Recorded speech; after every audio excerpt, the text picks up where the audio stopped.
Vamos dar início à apresentação dos indicadores de desenvolvimento brasileiro 2001-2011.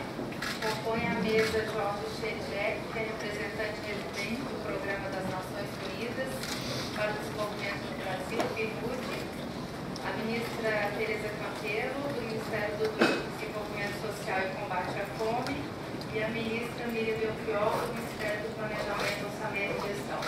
Um momento que nós acreditamos muito importante aqui para o nosso governo, que é um esforço que o governo tem feito de reflexão a respeito dos resultados das políticas públicas federais que têm sido implantadas no nosso país e essa publicação que a gente hoje traz a público tem exatamente esse objetivo. O nosso objetivo aqui foi o de apresentar os dados mais recentes que nós temos no Brasil relativo à implementação dessas políticas públicas federais, especialmente aqui na área social. Nós não vamos esgotar nisso, mas digamos assim, um primeiro esforço coletivo de fazer isso e termos, então, esses indicadores com dados os mais recentes que nós temos no Brasil hoje. Temos dados da PNAD oriundos da PNAD 2011. Então, o vetor principal aqui foi o do social, como eu já disse, mas nós vamos querer explorar outras possibilidades, né?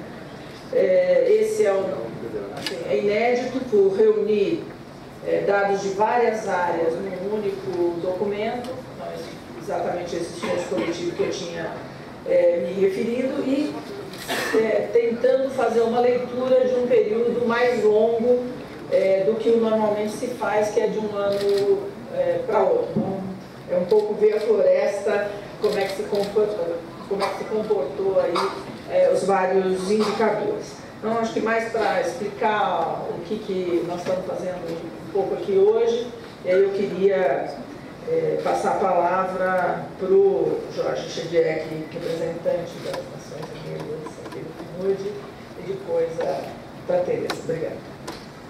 O PNUD parabeniza o governo brasileiro na publicação desses dados que demonstram o progresso alcançado pelo país em termos de desenvolvimento humano. Isto está gerando uma nova realidade, tem gerado uma nova realidade. O Brasil, da geografia da fome de Josué de Castro, agora é o país do fome zero. Então o país mudou muito para bem nos últimos anos. E este relatório, que realmente avalamos a qualidade técnica dos dados, mostra realmente, quantitativamente,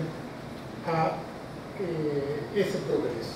Queria finalizar com duas reflexões. Uma, que o relatório é quantitativo, tem dados, indicadores, quase todos indo na direção correta, mas esses dados são pessoas. Essas pessoas que há 10 anos eram pobres extremos e hoje estão na nova e na emergente classe média brasileira.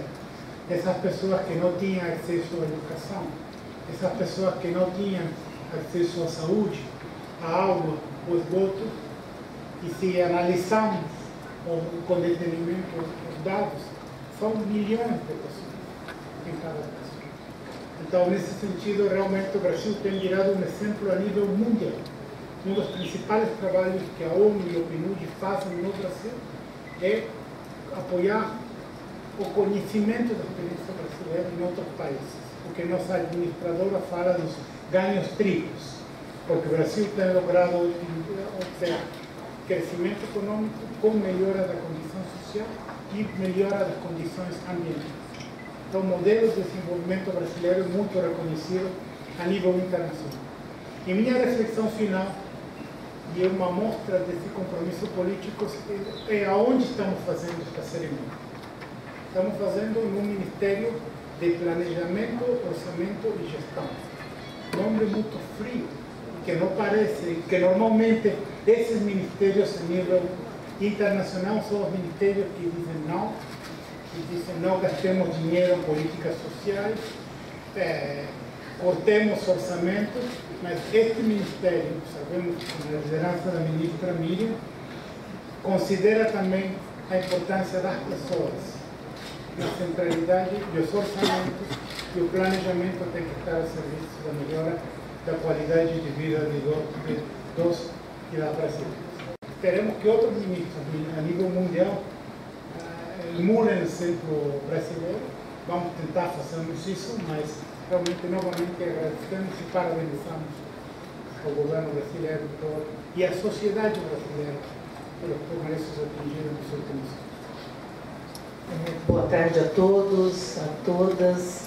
É realmente uma alegria, uma satisfação estar aqui representando parte da equipe que fez parte desse trabalho. Fala muito em integração de políticas e nós temos feito um esforço gigantesco para trabalhar juntos, mas quando a gente organiza, geralmente, nossos dados, a gente organiza de forma separada. Então, para além de tudo que representa esse esforço de consolidação desse mosaico que nós estamos publicando hoje, ele também representa um esforço de reflexão conjunta e de mostrar que, mais do que resultados isolados de cada uma das áreas, nós estamos conseguindo superar um conjunto de indicadores históricos que, quando a gente olhava nossos relatórios, a gente sempre estava em 40º lugar, né, em último lugar de não sei o que, 180 lugar, que nós temos superado rapidamente, muito rapidamente, todos esses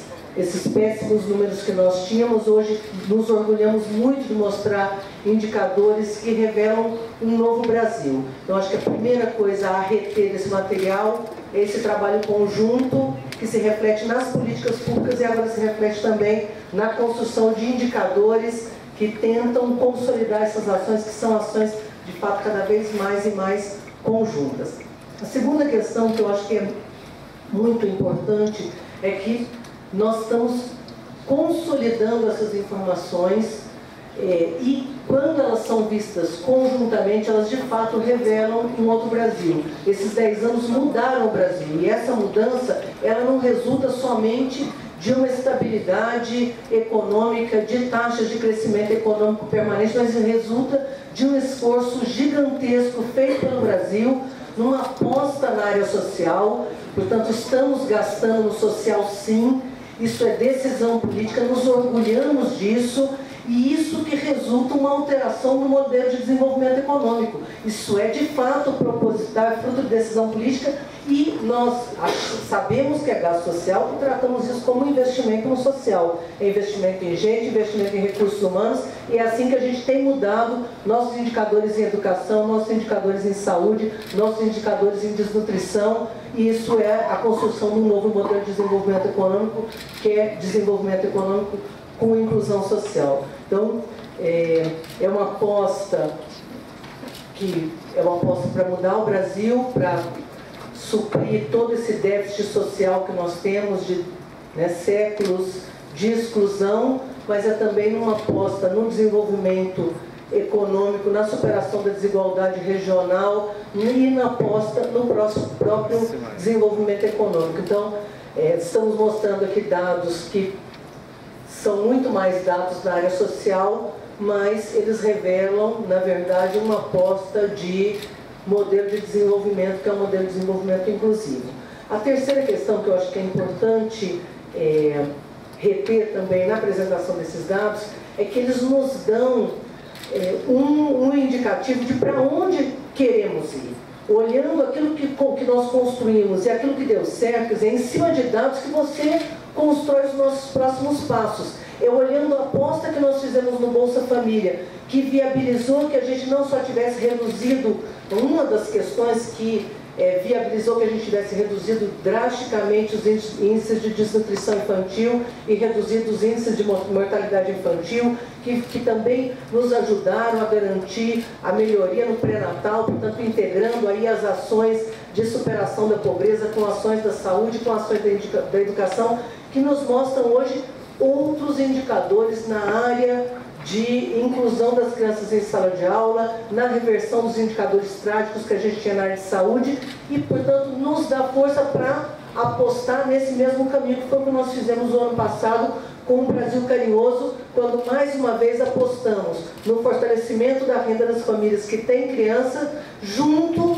com a aposta agora, não mais no ensino fundamental e no ensino médio, que já vinha no bojo do Bolsa Família, mas fortalecendo a inclusão das crianças em creche, que é o grande passo e o grande desafio que nós temos no próximo período, na questão da distribuição em massa de vitamina A, da aposta na saúde na escola, também para a educação infantil, e um conjunto de outros elementos que, olhando esses 10 anos de indicadores, nos dá confiança de que esse é o caminho certo e é nesse caminho que nós vamos avançar. Então, eu acho que a quarta questão que é importante também registrar nesse momento é que esses indicadores que nós temos recentes, eles mostram saltos gigantescos num período curto de tempo. Então, quando a gente olha o estoque, a gente acaba consolidando dados. Quando a gente olha dados muitas vezes, até por força de ter que consolidar dados e comparar com outros países, a gente acaba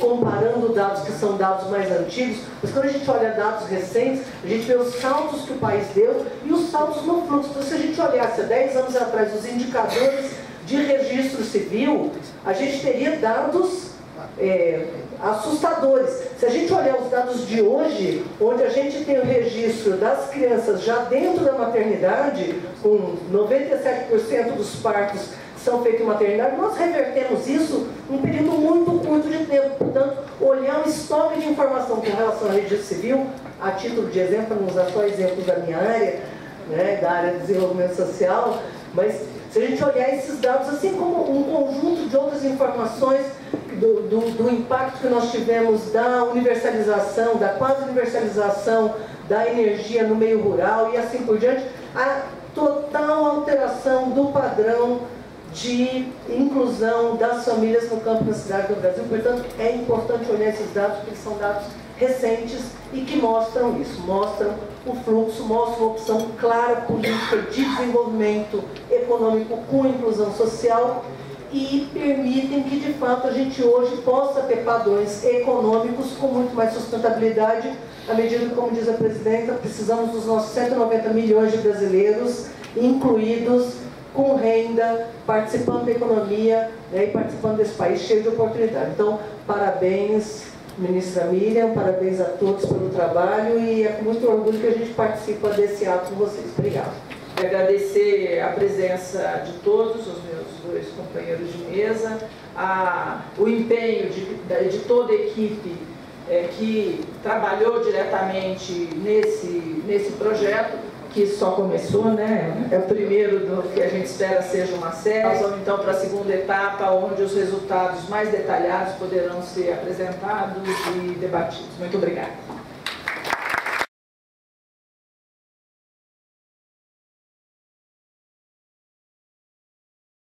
O governo pode lançar outra medida provisória caso não seja aprovado no tempo que o governo espera?